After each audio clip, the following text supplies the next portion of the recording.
नमस्कार, भव्य भारत न्यूज में आप सभी दर्शकों का स्वागत है। पिछले एपिसोड में हमने आपको आतापी और बातापी की कहानी बताई और उसका समाधान भी बताया जो अगस्त मुनि से संबंधित था। अब हम इस एपिसोड में चर्चा करने जा रहे हैं अगस्त ऋषि पे ही। अगस्त ऋषि एक ऐसे ऋषि हैं कि जो कहते थे उसको फलीभूत करते थे। आज आप जो देख रहे हैं विंध्याचल की पहाड़ियाँ बहुत फेमस पहाड़ियाँ हैं, जहाँ विंध्याचल देवी हैं, गंगा के तट पे हैं। विंध्याचल पर्वत का जो आकार था बहुत ही भीमकाय था, बहुत बड़ा था। इतना बड़ा था कि आप ये समझिए कि हिमालय से भी ऊपर निकलने की क्षमता थी, लेकिन आज वो पसरा हुआ सा दिखाई देता है। इसके पीछे क्या कहानी है, क्या राज है, इसको जानने के लिए हम फिर आज आचार्य पंडित सुरेश जी का सहारा लेते हैं, जो हमारे स्टूडियो में आज मौजूद हैं।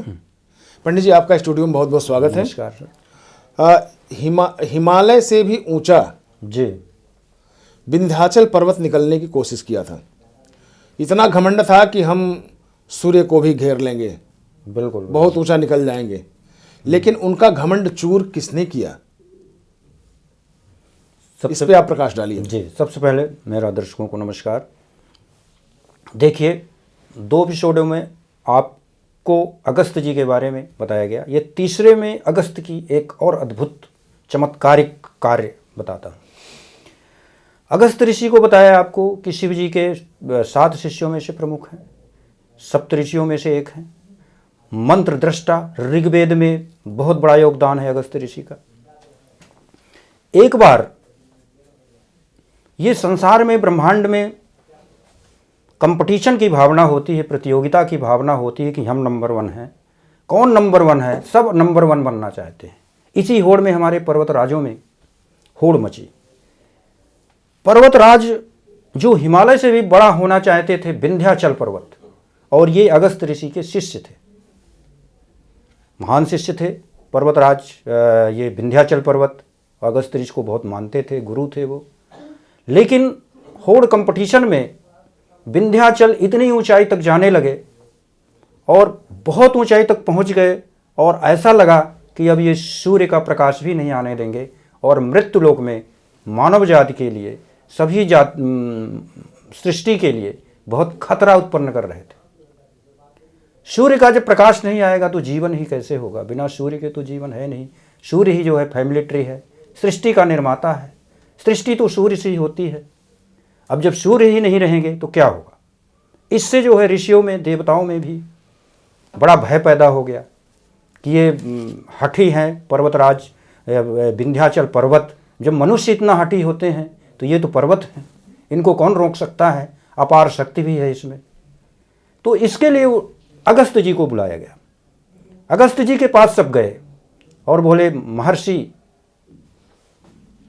आप जो है अपने शिष्य को समझाइए, नहीं तो सृष्टि जो है खत्म होने की उसमें हो जाएगी, हाहाकार मच जाएगा, अंधेरा फैल जाएगा। अगस्त जी ने कहा ठीक है। अगस्त जी गए और जो विंध्याचल पर्वत थे वो अपने गुरु के चरण छूने के लिए झुक गए। अगस्त जी ने कहा, विंध्याचल जी, मुझे दक्षिण की तरफ यात्रा करनी है, मुझे मार्ग दीजिए आप।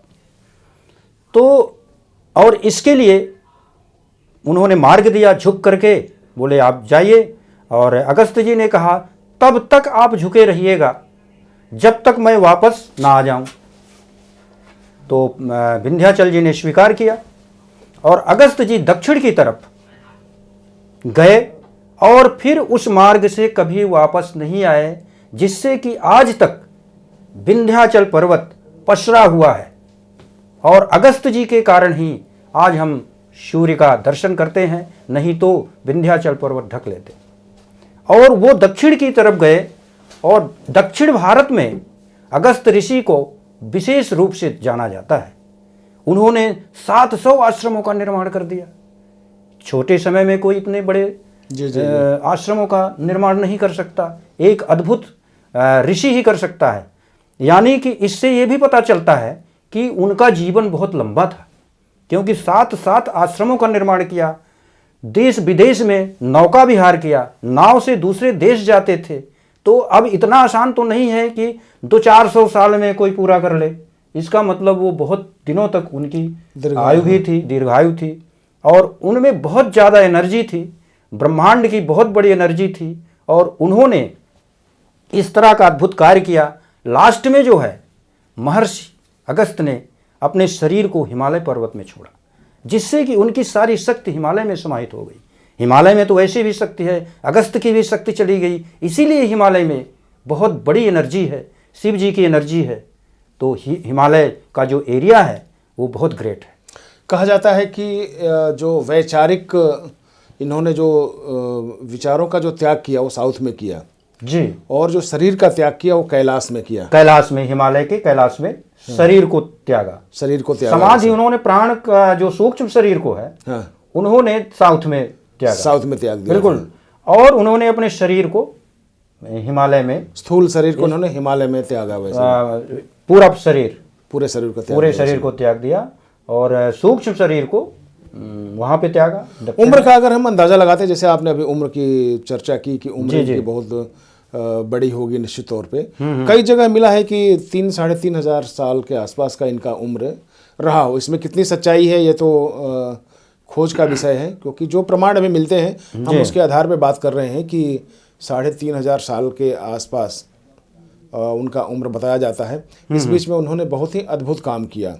तो गुरु शिष्य की जो परंपरा शुरू हुई है जी, इसका मतलब गुरु शिष्य की परंपरा शिव से शुरू हुई है, शिव जी से शुरू हुई, और जहां से निकल के ये गए फिर वहीं आके इन्होंने अपने शरीर को समर्पित कर दिया, समर्पित कर दिया इसके लिए जी। तो ये क्या कोई दैविक ताकत, इसमें दैविक शक्ति इसको मानते हैं आप?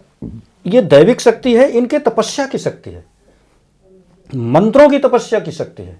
ये मंत्र दृष्टा थे, मंत्रों की शक्ति को ये जानते थे, और उन्होंने कई मंत्रों का निर्माण किया। ऋग्वेद में इनके जो है बहुत सारे मंत्र हैं, बहुत सारी ऋचाएं इन्होंने बनाई है, क्योंकि वेद ऋषियों ने ही बनाए हैं, और कई ऋषियों के मंत्रों का, ऋचाओं का संग्रह ही वेद है।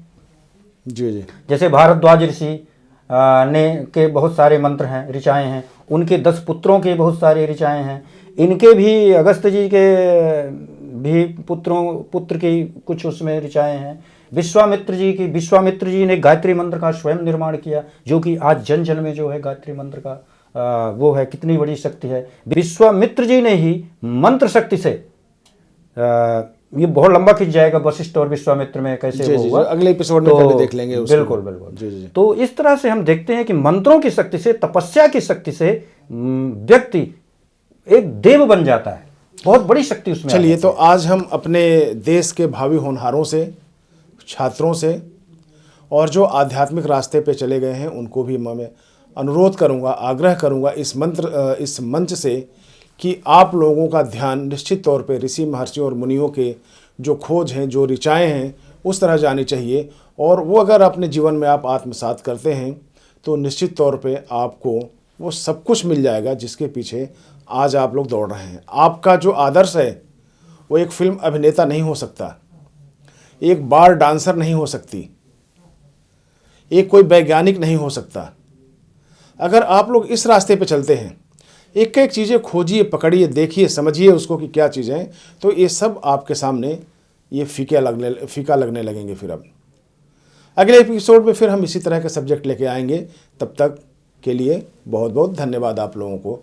अगर जो हमारे नए दर्शक हैं, अगर चैनल को सब्सक्राइब नहीं किया है तो इसको सब्सक्राइब कर लें, और हाँ, अपना सुझाव आप लोग कमेंट बॉक्स में भेजते रहें, ताकि उसके आधार पे हम बहुत सारी चीज़ों को सजोकर आपके सामने परोस सकें।